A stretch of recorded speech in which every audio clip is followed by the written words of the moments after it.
నమస్కారం దూరదర్శన్ వార్తలకు స్వాగతం నేను సందీప్ ముందుగా వార్తల్లోని ముఖ్యాంశాలు జపాన్లో రెండో రోజు ప్రధాని మోదీ పర్యటన టోక్యోలో 16 మంది ప్రిఫెక్చర్ గవర్నర్లతో భేటీ సాంకేతికత సహా పలు రంగాల్లో భాగస్వామ్యంపై చర్చ జపాన్ ప్రధానితో కలిసి బుల్లెట్ ట్రైన్లో ప్రయాణించిన మోదీ సెండాయిలోని semiconductor plant bullet train coach factory సందర్శన శిక్షణ పొందుతున్న భారతీయ లోకో పైలట్లతో ముచ్చటించిన ప్రధాని అసెంబ్లీ సమావేశాల తొలి రోజు సంతాప తీర్మానాలు జూబ్లీ హిల్స్ ఎమ్మెల్యే గోపీనాథ్ మృతి పట్ల ఉభయ సభల సంతాపం గోపీనాథ్ క్లాస్గా కనిపించే మాస్ లీడర్ అన్న సీఎం రేవంత్ రెడ్డి అసెంబ్లీ సమావేశాలు 15 రోజులు నిర్వహించాలన్న కేటీఆర్ రైతుల ఇబ్బందులపై చర్చించాలని ప్రభుత్వానికి డిమాండ్ భారీ వర్షాలతో రైతులు పెద్ద ఎత్తున నష్టపోయారన్న మహేశ్వర్ రెడ్డి దేశం మొత్తం యూరియా కొరత ఉందన్న మంత్రి తుమ్మల కేంద్రంపై ఒత్తిడి పెంచి తెలంగాణకు స్టాక్ తెప్పిస్తున్నామని వెల్లడి రక్షణ రంగంలో ఆత్మనిర్భరత అత్యవసరమన్న రాజ్నాథ్ సింగ్ దేశాల మధ్య శాశ్వత మిత్రత్వం శత్రుత్వం ఉండదన్న రక్షణ మంత్రి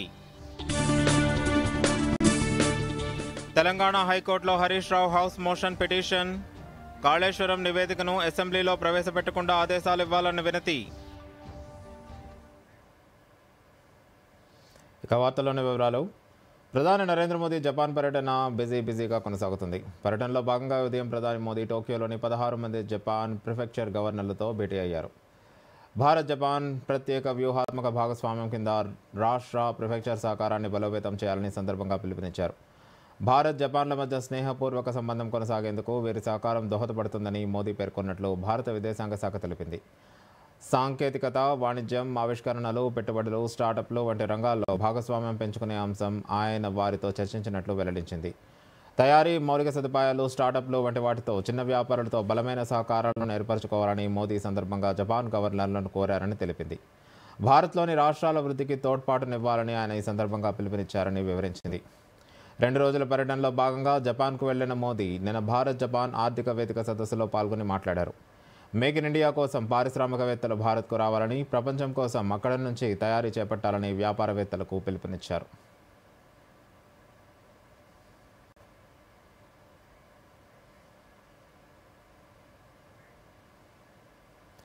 జపాన్ పర్యటనలో ఉన్న ప్రధాని మోదీ ఉదయం బుల్లెట్ ట్రైన్లో ప్రయాణించారు జపాన్ ప్రధాని షిగేరు ఇషిబాతో కలిసి టోక్యో నుండి 370 కిలోమీటర్ల దూరంలో ఉన్న సెండాయ్కు బుల్లెట్ రైలులో ప్రధాని ప్రయాణించారు ప్రధాని మోదీతో తన ప్రయాణ చిత్రాలను జపాన్ ప్రధాని ఎక్స్ వేదికగా ట్వీట్ చేశారు బుల్లెట్ ట్రైన్లో సెండాయ్ చేరుకున్న ప్రధాని మోదీకి స్థానికులతో పాటు ప్రవాస భారతీయులు ఘనస్వాగతం పలికారు జపాన్కు స్వాగతం మోడీ శాన్ అంటూ ఈ సందర్భంగా నినాదాలు చేశారు ప్రధాని మోదీ ఆనందంతో వ్యక్తం చేస్తూ వారిని హృదయపూర్వకంగా పలకరించారు తనకు స్వాగతం పలకడానికి వచ్చిన పలువురు చిన్నారులతో ప్రధాని సంభాషించారు అనంతరం సెండాయ్లోని సెమీకండక్టర్ ప్లాంట్తో పాటు బుల్లెట్ రైల్ కోచ్ తయారీ ఫ్యాక్టరీని మోదీ సందర్శించారు అంతకుముందు ఈస్ట్ జపాన్ రైల్వే కంపెనీలో శిక్షణ పొందుతున్న భారతీయ లోకో పైలట్లతో మోదీ ముచ్చటించారు కొత్తగా రూపొందించిన ఆల్ఫా ఎక్స్ రైలును ఇద్దరు అధినేతలు పరిశీలించారు వీటికి సంబంధించిన చిత్రాలను ఇద్దరు అధినేతలు ఎక్స్ వేదికగా పంచుకున్నారు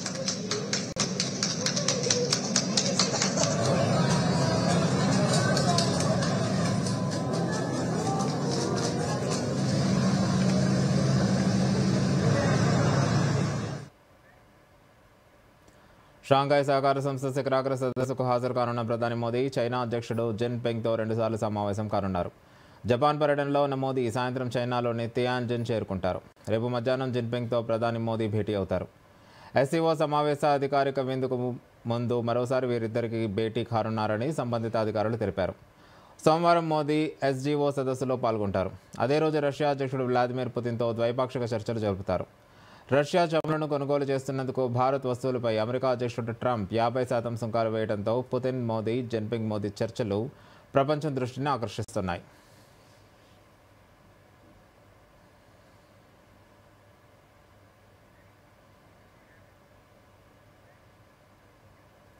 అసెంబ్లీ వర్షాకాల సమావేశాలు ప్రారంభమయ్యాయి. ఈ ఉదయం 10:30కు సభ ప్రారంభమైన అనంతరం ముఖ్యమంత్రి రేవంత్ రెడ్డి ఎమ్మెల్యే మాగంటి గోపీనాథ్ మృతిపై సంతాప తీర్మానాన్ని ప్రవేశపెట్టారు. ఈ సందర్భంగా సీఎం రేవంత్ రెడ్డి మాట్లాడుతూ ఎమ్మెల్యే మాగంటితో తనకు ఉన్న సాన్నిహిత్యాన్ని గుర్తు చేసుకున్నారు. అలాగే తెలంగాణ రాజకీయాల్లో ఆయన పోషించిన పాత్రను సీఎం కొనియాడారు. అనంతరం అనుకోని పరిస్థితుల్లో అనారోగ్యం కారణంగా మాగంటి జూన్ 8న మరణించడం తెలంగాణ అసెంబ్లీ సభ్యులతో పాటు జూబ్లీహిల్స్ నియోజకవర్గ ప్రజలకు తీరని లోటని సీఎం తెలిపారు.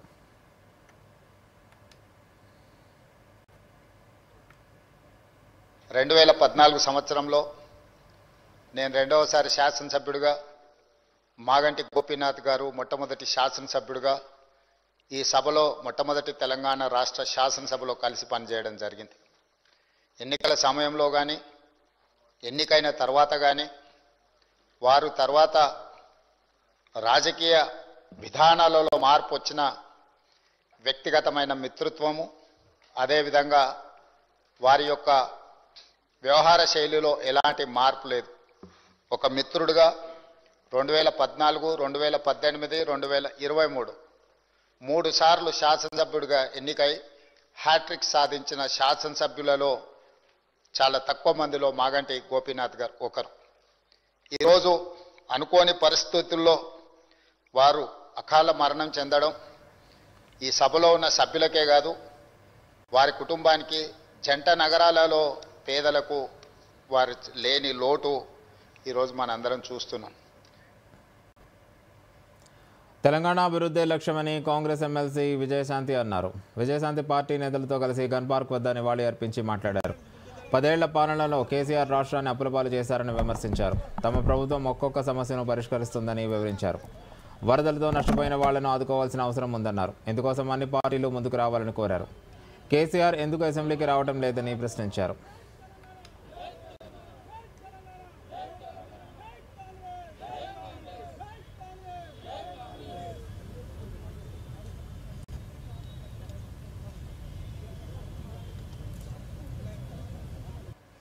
వాళ్ళ పరిపాలనలో అనేక సమస్యలు ఉన్నాయి. వాళ్ళు చేసిన తప్పుల వల్ల వాళ్ళందరం అవస్థపడుతున్నాం. వాళ్ళు సక్రమంగా చేస్తుంటే ఉద్యమాలతో వచ్చిన వాళ్ళు టీఆర్ఎస్, కేసీఆర్ ఇవాళ మొత్తం రాష్ట్రాన్ని అప్పుల రాష్ట్రంగా చేసి వాళ్ళు అనేక సమస్యల్ని ఎక్కడ వేసిన గొంగళి అక్కడే ఉంది. సో దాన్ని మొత్తం సెటరేట్ చేయడానికి మా ప్రభుత్వం ఉంది, చేస్తుంది, ఇంకా కూడా చేస్తుంది. కొంత టైం పడుతుంది. ఒకే రోజు అద్భుతాలు జరగవండి. ఎందుకంటే వాళ్ళు చేసిన తప్పులు, మరి అప్పులు అన్ని చోట్ల పెట్టారు, మనం అన్నీ సెటరేట్ చేయాలని కొంచెం టైం పడుతుంది. కాబట్టి ముందు ఈ వరదల్లో చిక్కుకున్న వాళ్ళందరికీ వాళ్ళకి ఏదైనా తొందరగా వాళ్ళకి అందేటట్టు చేయాలని మేము అందరం కోరుకుంటున్నాం. మా ప్రభుత్వాన్ని కూడా అడుగుతున్నాం. ఎందుకంటే చాలామంది అన్నీ కోల్పోయారు పాపం. నిజంగా పంట నష్టం కావచ్చు, అసలు మొత్తం ఇంట్లో సామాన్లు పోయినాయి, బట్టలు పోయినాయి, తినడానికి తిండి కూడా లేదు, అంత దారుణమైన పరిస్థితి. సార్ నేనేం కోరుకుంటున్నానంటే కొంచెం అందరం ఎవరెవరు బట్టలు అన్ని సామాన్లు పోయినాయి కొంచెం మా అందరం తలా ఒక చేవేసి వాళ్ళకి ఏదైనా అందించాలని మేము కోరుకుంటున్నాం. అలాగే ముఖ్యమంత్రి గారికి కూడా మేము రిక్వెస్ట్ చేయదలుచుకున్నాం. జీవించినంతకాలం Maganti Gopinath mass leader, dynamic లీడర్గా పనిచేశారని బీఆర్ఎస్ వర్కింగ్ ప్రెసిడెంట్ కేటీఆర్ కొనియాడారు. శాసనసభలో మాగంటి గోపీనాథ్ సంతాప తీర్మానం సందర్భంగా కేటీఆర్ మాట్లాడారు. జూబ్లీహిల్స్ నియోజకవర్గాన్ని మాగంటి గోపీనాథ్ ఎంతో అభివృద్ధి చేశారని కేటీఆర్ కొనియాడారు. విద్యార్థి దశ నుంచి గోపీనాథ్ క్రియాశీలకంగా రాజకీయాల్లో ఉన్నారని, మొదట ఎన్టీఆర్ నాయకత్వంలో, అనంతరం కేసీఆర్ నాయకత్వంలో కష్టం వచ్చినా నష్టం వచ్చినా పనిచేశారని చెప్పారు. హ్యాట్రిక్ కొట్టడం ఎమ్మెల్యేకు అంత సులువు కాదని, అది గోపీనాథ్కు సాధ్యమైందని తెలిపారు. గోపీనాథ్ మరణం పార్టీకి, జూబ్లీహిల్స్ నియోజకవర్గానికి తీరని లోటని చెప్పారు. వారు చాలా క్రియాశీలంగా ఉండేది అధ్యక్ష. రాజకీయాలు చిన్న స్థాయి నుంచి కూడా, మరి మొదటి నుంచి కూడా చాలా క్రియాశీలంగా విద్యార్థి దశ నుంచి కూడా రాజకీయాల్లో ఉన్నారు. తెలుగు యువతలో పనిచేశారు. ఒక పార్టీ, ఒక నాయకుడిని నమ్ముకుంటే చివరిదాకా వారు ఒకసారి ఎన్టీ రామారావు గారి నాయకత్వంలో నడిచారు. తర్వాత తెలుగుదేశం పార్టీ ఇక్కడ నుంచి మాయమైన తర్వాత వారు కేసీఆర్ గారితో కలిసి మరి కష్టం వచ్చినా నష్టం వచ్చినా మరి 2 సార్లు కేసీఆర్ గారి నాయకత్వంలో ఎమ్మెల్యేగా గెలిచి, మొదటిసారి ఎన్టీ రామారావు గారి పార్టీ తెలుగుదేశం పార్టీలో 14లో ఆనాడు మరి గెలిచి, తర్వాత మరి టీఆర్ఎస్ నుండి కూడా 2 సార్లు ఎమ్మెల్యే అయినారు అధ్యక్ష. ముఖ్యమంత్రి గారు చెప్పినట్టు హ్యాట్రిక్ కొట్టడం ఎమ్మెల్యేలకు అంత సులువు కాదు అధ్యక్ష. బతికినంత కాలం ఒక మాస్ లీడర్గా ప్రజల మధ్యనే ఉంటూ, ఎప్పటికప్పుడు డైనమిక్గా తిరుగుతూ, అర్ధరాత్రి సమస్య వచ్చినా, అపరాత్రి సమస్య వచ్చినా అధికారులను వెంటనే సంప్రదించి పనులు చేసి పెట్టే ఒక మంచి మనస్తత్వం ఉన్న నాయకుడు అధ్యక్ష. అసెంబ్లీ సమావేశాల వేళ తొలి రోజే బీఆర్ఎస్ వినూత్న నిరసన చేపట్టింది. సభకు హాజరయ్యే ముందు బీఆర్ఎస్ ఎమ్మెల్యేలు, ఎమ్మెల్సీలు, పార్టీ ముఖ్య నాయకులు గన్ పార్క్ వద్ద అమరవీరులకు నివాళులర్పించారు. అనంతరం బీఆర్ఎస్ వర్కింగ్ ప్రెసిడెంట్ కేటీఆర్ ఆధ్వర్యంలో ఎమ్మెల్యేలంతా యూరియా ఖాళీ బస్తాలను పట్టుకొని గణపతి బప్ప మోరియా, కావాలయ్య యూరియా అంటూ నినాదాలు చేశారు. రాష్ట్ర వ్యాప్తంగా రైతులకు వెంటనే యుద్ధ ప్రాతిపదికన యూరియా సరఫరా చేయాలని వారు ప్రభుత్వాన్ని డిమాండ్ చేశారు.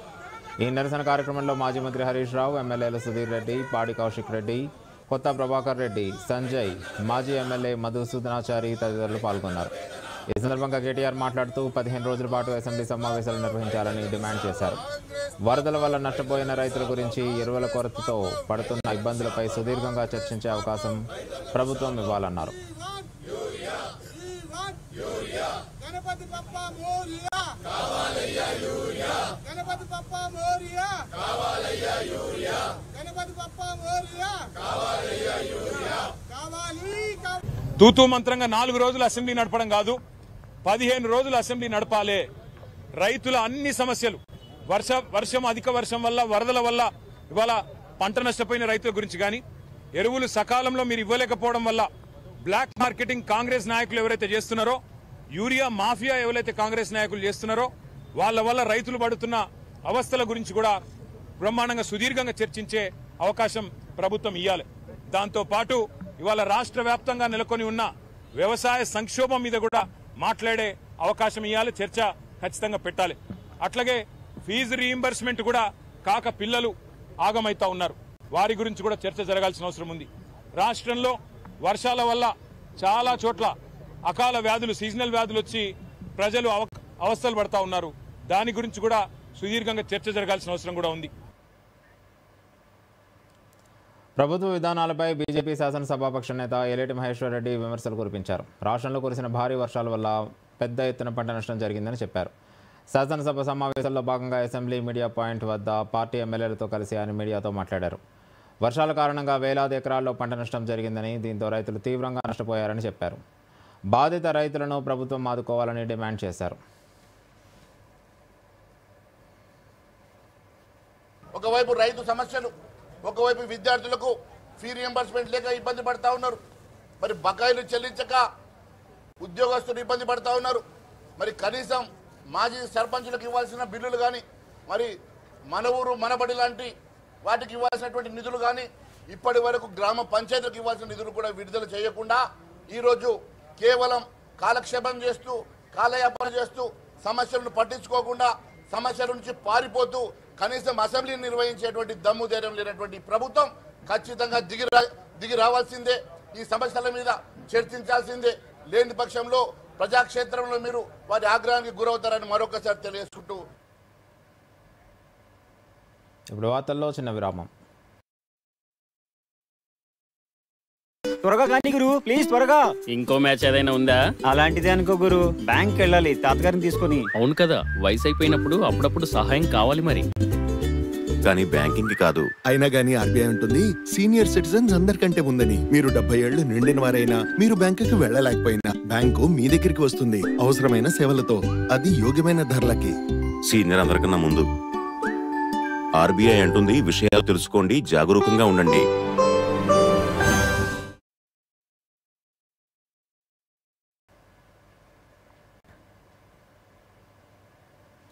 ప్రతిపక్షాలకు అసెంబ్లీలో పవర్ పాయింట్ ప్రెజెంటేషన్, పీపీటీ ఇచ్చే సాంప్రదాయం లేదని డిప్యూటీ సీఎం భట్టి విక్రమార్క తెలిపారు. భారత రాష్ట్ర సమితి హయాంలో తాము పీపీటీకి అవకాశం ఇవ్వాలని లేఖ ఇచ్చినట్లు గుర్తు చేశారు. అప్పుడు తమకు ఎందుకు అవకాశం ఇవ్వలేదని ప్రశ్నించారు. అప్పుడు లేని సాంప్రదాయం ఇప్పుడు ఎలా ఉంటుందన్నారు. ప్రభుత్వం 6,500 కోట్ల రూపాయల వడ్డీ కట్టట్లేదనే భారత రాష్ట్ర సమితి వాదన సరికాదని పేర్కొన్నారు. మరి వడ్డీలు ఆ పార్టీ నేతలు కడుతున్నారా అని ప్రశ్నించారు. మరోవైపు శాసనసభలో కాళేశ్వరంపై పీపీటీకి అవకాశం ఇవ్వాలని భారత రాష్ట్ర సమితి నేతలు డిమాండ్ చేస్తున్నారు.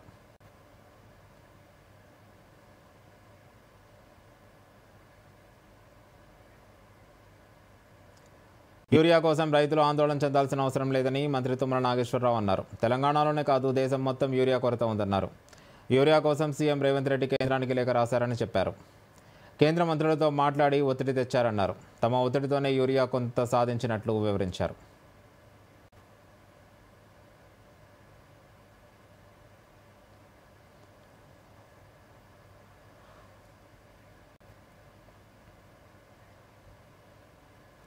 రైతు సమస్యలు, పంట నష్టం, యూరియా కొరత వ్యవసాయ శాఖ కమిషనర్కు భారత రాష్ట్ర సమితి నేతలు వినతిపత్రం అందజేశారు. అనంతరం కార్యాలయం వద్ద నిరసన చేపట్టారు. అన్నదాతల సమస్యలను పరిష్కరించాలని బైఠాయించారు. దీంతో కేటీఆర్, హరీష్ రావు, నిరంజన్ రెడ్డితో పాటు పార్టీ ఎమ్మెల్సీలు, నేతలను పోలీసులు అదుపులోకి తీసుకున్నారు. అంతకుముందు హరీష్ రావు మాట్లాడుతూ ఏ రాష్ట్రాల్లోనూ యూరియా సమస్య లేదన్నారు. రాష్ట్ర ప్రభుత్వం వైఫల్యం వల్లే తెలంగాణలో కొరత ఏర్పడిందని ఆరోపించారు.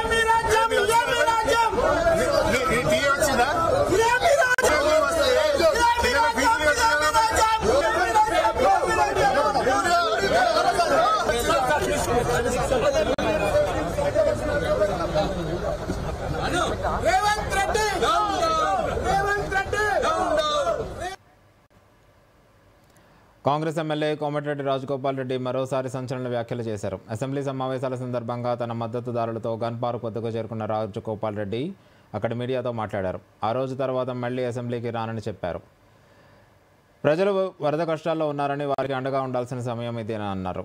కామారెడ్డి ప్రాంతంలో వరదల కారణంగా ప్రజలు ఇబ్బందులు పడుతున్నారని, తన అనుచరులతో పాటు ఆ ప్రాంతంలో పర్యటించి వారికి అండగా ఉంటానన్నారు.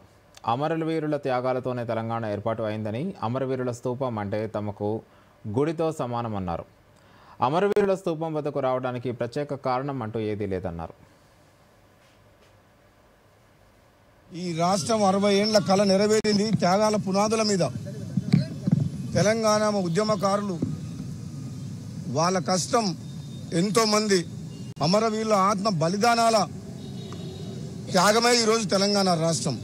ఈ తెలంగాణ రాష్ట్రం ఒక మన స్తూపం, అమరవీరుల స్తూపం అంటే మాకు గుడితో సమానం. ఈరోజు తెలంగాణ రాష్ట్రం కోసం అయితే ప్రాణాలు అర్పించారో అమరవీరులు ఎప్పుడు ప్రజల గుండెల్లో ఉంటారు సజీవంగా. అందుకనే మొట్టమొదటి సమావేశం కాబట్టి నేను ఇక్కడికి రావాలని, ఇక్కడికి వచ్చి ఒకసారి అమరవీరుల స్తూపాన్ని దర్శించుకోవాలని రావడం జరిగింది. ఈ మధ్య వరదల వల్ల కామారెడ్డి పరిసర ప్రాంతాల్లో ఎంతో మంది ఎఫెక్ట్ అయ్యారు కాబట్టి నేను మా సహచర మిత్రులందరూ కూడా ఆ వరద బాధితులకు సహాయ కార్యక్రమాల్లో మేము పాల్గొనడానికి పోతున్నాం. ఇది మొట్టమొదటి రోజు సమావేశం కాబట్టి ఇక్కడికి రావడం జరిగింది అంతే. మాజీ మంత్రి బీఆర్ఎస్ ఎమ్మెల్యే హరీష్ రావు మరోసారి హైకోర్టును ఆశ్రయించారు. కాళేశ్వరం కమిషన్ నివేదికను సస్పెండ్ చేయాలని మధ్యంతర పిటిషన్ దాఖలు చేశారు. అసెంబ్లీలో కాళేశ్వరం కమిషన్ నివేదికను ప్రవేశపెట్టకుండా చూడాలన్నారు. ఈ పిటిషన్ ప్రస్తుతం హైకోర్టు రిజిస్ట్రీ పరిశీలనలో ఉంది. కాళేశ్వరం కమిషన్ నివేదికను కొట్టివేయాలని గతంలోనూ కేసీఆర్, హరీష్ రావు పిటిషన్లు దాఖలు చేశారు. పిటిషన్ల ఆధారంగా గతంలో నోటీసులు జారీ చేసిన హైకోర్టు విచారణను అక్టోబర్ 7కు వాయిదా వేసింది.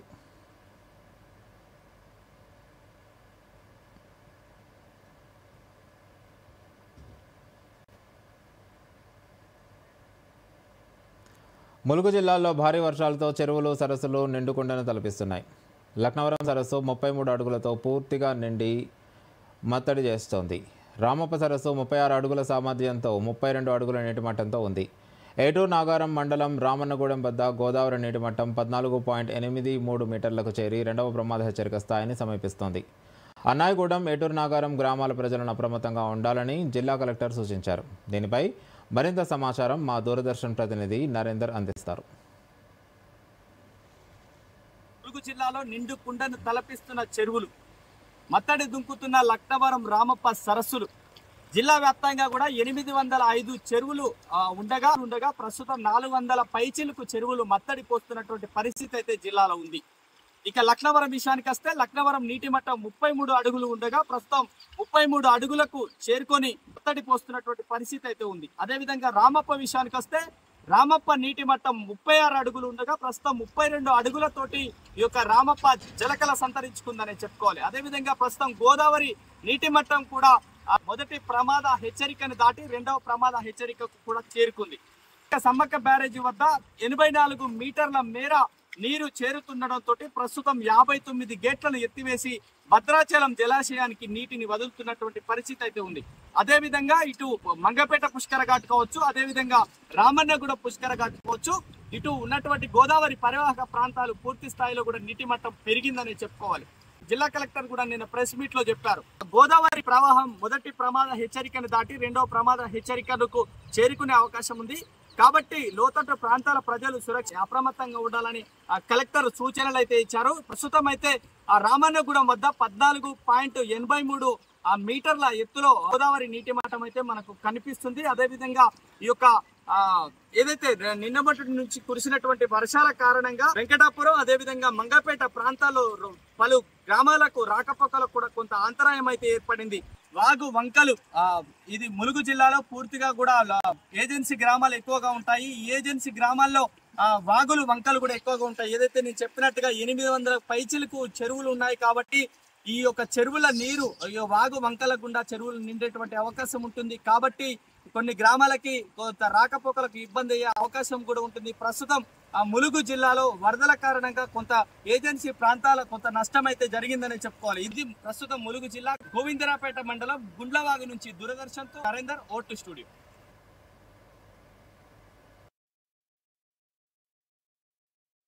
माँ प्रणाम। जनधन बैंक खाता ना होता तो बीमा ना होता, बीमा ना होता तो आज मैं और मेरा परिवार सुरक्षित ना होता। जनधन बैंक खाता ना होता तो वही पुराना भेदभाव चलता। कोई बैंक के अंदर कोई बाहर होता, कोई बैंक से लोन ले रहा होता, कोई साहूकार से ऊंचे ब्याज पर कर्ज, कोई बूढ़ी अम्मा अपनी पेंशन के लिए बिचौलियों के सामने हाथ जोड़कर खड़ी होती। 11 साल में 56 करोड़ से अधिक जन धन बैंक खाते खुले हैं, जिनमें से 56% खाते महिलाओं के हैं। बैंक खाता नहीं, ये है स्वाभिमान। पीएम जन धन योजना के 11 साल।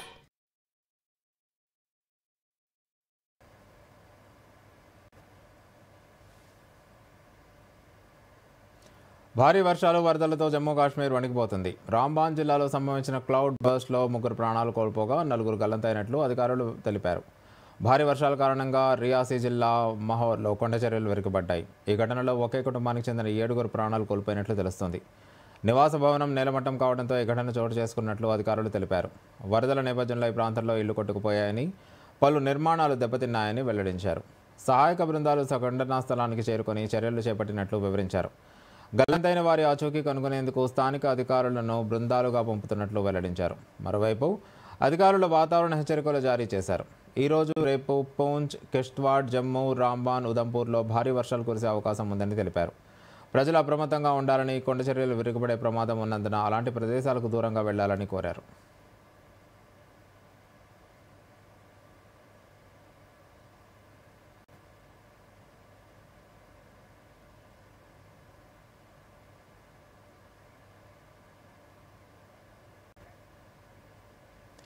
దేశాల మధ్య శాశ్వత మిత్రత్వం, శత్రుత్వం అంటూ ఏమీ ఉండదని, అలాగే శాశ్వత మిత్రులు కానీ శత్రువులు కానీ ఉండరని రక్షణ శాఖ మంత్రి రాజ్నాథ్ సింగ్ అన్నారు. కేవలం మా దేశానికి ఉపయోగపడే శాశ్వత ప్రయోజనాలే ఉంటాయని ఆయన వ్యాఖ్యానించారు. అలాగే రక్షణ రంగంలో ఆత్మనిర్భరత సాధించడం ఆవశ్యకమని ఓ జాతీయ మీడియా సదస్సులో పాల్గొని మాట్లాడారు. పహల్గామ్ ఉగ్రదాడి, ఆపరేషన్ సింధూర్, తదనంతర పరిణామాలు, ట్రంప్ టారిఫ్లు, ప్రధాని మోదీ చైనా పర్యటన నేపథ్యంలో భారత్ అనుసరిస్తున్న వైఖరిని వెల్లడించారు. ప్రపంచం వేగంగా మారుతోందని, అదే సమయంలో కొత్త సవాళ్లు పుట్టుకొస్తున్నాయని చెప్పారు. ఈ నేపథ్యంలో మన వ్యూహాత్మక అవసరాల దృష్ట్యా ఆత్మనిర్భరత అనేది ఆవశ్యకమన్నారు. మనకు శాశ్వత శత్రువులు, మిత్రులు ఉండరని, శాశ్వత ప్రయోజనాలే ఉంటాయని స్పష్టం చేశారు.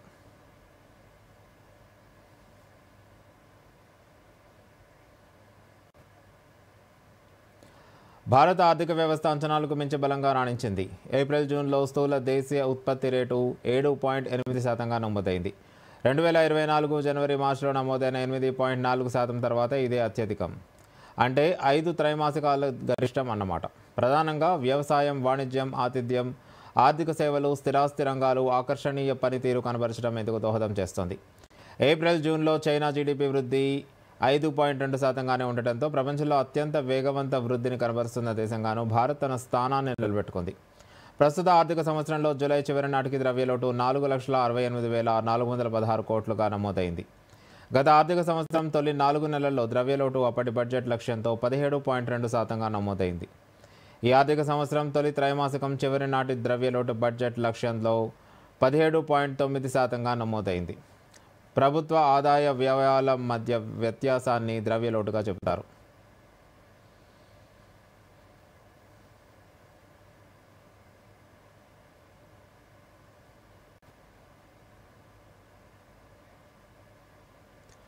తలసరి స్థూల జాతీయ ఉత్పత్తిలో తెలంగాణ రెండో స్థానంలో నిలిచింది. ఈ మేరకు 2024-25లో రాష్ట్రాల ఆదాయ వ్యయాలు, అప్పులు, జీడీపీ వివరాలతో రిజర్వ్ బ్యాంక్ విడుదల చేసిన తాజా నివేదికలో రాష్ట్రాల ఆర్థిక స్థితిగతులను వివరించింది. దేశంలో తలసరి జీడీపీలో కర్ణాటక 3,80,906తో అగ్రస్థానంలో ఉండగా తెలంగాణ 3,79,751తో తర్వాతి స్థానంలో నిలిచింది. ఏపీలో ఇది 2,66,240 రూపాయలుగా నమోదైంది. జాతీయ తలసరి జీడీపీ 2,05,324 రూపాయలుగా ఉంది. గత ఏడాది కేంద్ర రాష్ట్ర ప్రభుత్వాలన్నీ కలిపి 98 లక్షల కోట్లకు పైగా వ్యయం చేశాయి. ఇందులో 38 లక్షల కోట్లను అభివృద్ధి ఇతర పనులకు ఖర్చు పెట్టారు. మొత్తం రుణాల్లో మార్కెట్ల నుంచి రాష్ట్ర ప్రభుత్వాలు నేరుగా సేకరించింది 63 లక్షల కోట్లు సేకరించగా మిగతా మొత్తం వివిధ రకాల సంస్థల నుంచి తీసుకున్నట్లుగా రిజర్వ్ బ్యాంక్ వివరించింది.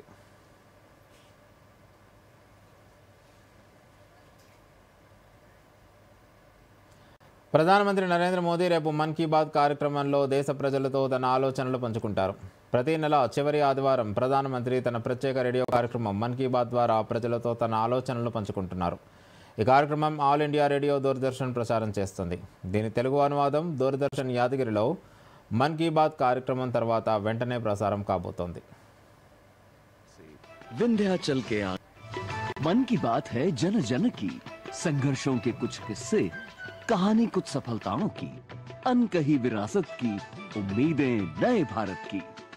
महीने के आखिरी रविवार का रहता है इंतजार। मलयाचल के आंचल से विंध्याचल के आंगन तक, ब्रह्मपुत्र के घाट से हिमालय के विस्तार तक होती है मन की बात प्रधानमंत्री के साथ। तो सुनिए इस महीने 31 अगस्त सुबह 11 बजे मन की बात आकाशवाणी और दूरदर्शन के सभी चैनलों पर और प्रसार भारती के OTT प्लेटफॉर्म वेव्स पर सजीव प्रसारण लाइव स्ट्रीमिंग के माध्यम से। आप भी माननीय प्रधानमंत्री के मन की बात का हिस्सा बन सकते हैं। इसके लिए आप अपने सुझाव post box number 111 Akashvani Delhi पर भेज सकते हैं या फिर नमो ऐप या माई गॉव के ओपन फोरम में पोस्ट कर सकते हैं। तो याद रखें, रविवार 31 अगस्त सुबह 11 बजे मन की बात। ఇతర దేశాలపై ట్రంప్ విధించిన సుంకాలు చాలా వరకు చట్టవిరుద్ధమని అమెరికా ఫెడరల్ అపీల్స్ కోర్టు తీర్పునిచ్చింది. అధ్యక్షుడు ట్రంప్ తన అధికారాలను అతిక్రమించి అధికంగా టారిఫ్లను పెంచినట్లు పేర్కొంది. 7-4 తేడాతో అప్పీళ్ల కోర్టు న్యాయమూర్తులు ఈ తీర్పును వెలువరించారు. భారీగా విధించిన సుంకాలు పలు దేశాలను ప్రభావితం చేశాయని కోర్టు ఈ సందర్భంగా పేర్కొంది. ప్రస్తుతానికి పెంచిన టారిఫ్లను అక్టోబర్ నెల మధ్య నాటికి కొనసాగించడానికి న్యాయమూర్తులు అనుమతించారు. దీంతో ఈ నిర్ణయాన్ని యుఎస్ సుప్రీంకోర్టులో సవాలు చేసేందుకు కోర్టు అనుమతించింది. అప్పీళ్ల కోర్టు తీర్పుపై ట్రంప్ సుప్రీంకోర్టులో పోరాడనున్నారు. ఈ నిర్ణయంపై కోర్టును ట్రంప్ విమర్శించారు. ఈ మేరకు తన సోషల్ మీడియా ట్రూత్లో పోస్ట్ చేశారు. ఒకవేళ ఈ టారిఫ్లను తొలగిస్తే దేశ చరిత్రలోనే ఒక విపత్తు అవుతుందని చెప్పారు. యుఎస్ సుప్రీంకోర్టు సాయంతో టారిఫ్లను దేశ ప్రయోజనాల కోసం ఉపయోగించి అమెరికాను బలమైన, ధనిక, శక్తివంతమైన దేశంగా మారుస్తామని చెప్పారు.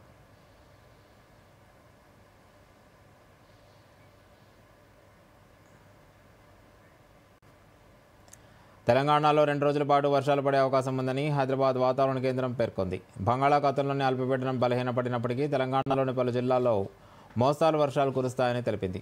ఆదిలాబాద్, కొమరం భీం, మంచిర్యాల, భూపాలపల్లి, ములుగు, మహబూబాబాద్ జిల్లాలో మోస్తారు నుంచి భారీ వర్షాలు కురిసే అవకాశం ఉందని వెల్లడించింది. ఈ మేరకు ఆయా జిల్లాలకు ఎల్లో హెచ్చరికలు జారీ చేసింది.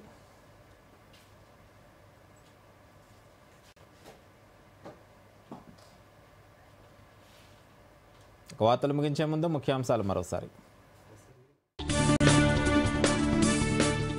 జపాన్లో 2వ రోజు ప్రధాని మోదీ పర్యటన. టోక్యోలో 16 మంది ప్రిఫెక్చర్ గవర్నర్లతో భేటీ. సాంకేతికత సహా పలు రంగాల్లో భాగస్వామ్యంపై చర్చ. జపాన్ ప్రధానితో కలిసి బుల్లెట్ ట్రైన్లో ప్రయాణించిన మోదీ. సెండాయిలోని semiconductor plant, bullet train coach factory సందర్శన. శిక్షణ పొందుతున్న భారతీయ లోకో పైలట్లతో ముచ్చటించిన ప్రధాని. అసెంబ్లీ సమావేశాల తొలి రోజు సంతాప తీర్మానాలు. జూబ్లీ హిల్స్ ఎమ్మెల్యే గోపీనాథ్ మృతి పట్ల ఉభయ సభల సంతాపం. గోపీనాథ్ క్లాస్గా కనిపించే మాస్ లీడర్ అన్న సీఎం రేవంత్ రెడ్డి. అసెంబ్లీ సమావేశాలు 15 రోజులు నిర్వహించాలన్న కేటీఆర్. రైతుల ఇబ్బందులపై చర్చించాలని ప్రభుత్వానికి డిమాండ్.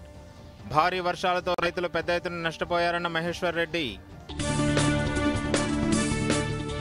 దేశం మొత్తం యూరియా కొరత ఉందన్న మంత్రి తుమ్మల. కేంద్రంపై ఒత్తిడి పెంచి తెలంగాణకు స్టాక్ తెప్పిస్తున్నామని వెల్లడి. రక్షణ రంగంలో ఆత్మనిర్భరత అత్యవసరమన్న రాజ్నాథ్ సింగ్. దేశాల మధ్య శాశ్వత మిత్రత్వం శత్రుత్వం ఉండదన్న రక్షణ మంత్రి. తెలంగాణ హైకోర్టులో Harish Rao house motion petition. Kaleshwaram నివేదికను అసెంబ్లీలో ప్రవేశపెట్టకుండా ఆదేశాలు ఇవ్వాలన్న వినతి. దూరదర్శన్ యాదగిరి వార్తలను ఇప్పుడు సోషల్ మీడియాలో కూడా చూడొచ్చు. యూట్యూబ్ అయితే డిడి న్యూస్ తెలంగాణ, ఎక్స్ వేదికగా అయితే DD news Telangana @DD Yadagiri news, Facebook అయితే డిడి న్యూస్ తెలంగాణలో చూసి సబ్స్క్రైబ్ చేసి లైక్ చేయండి, షేర్ చేయండి.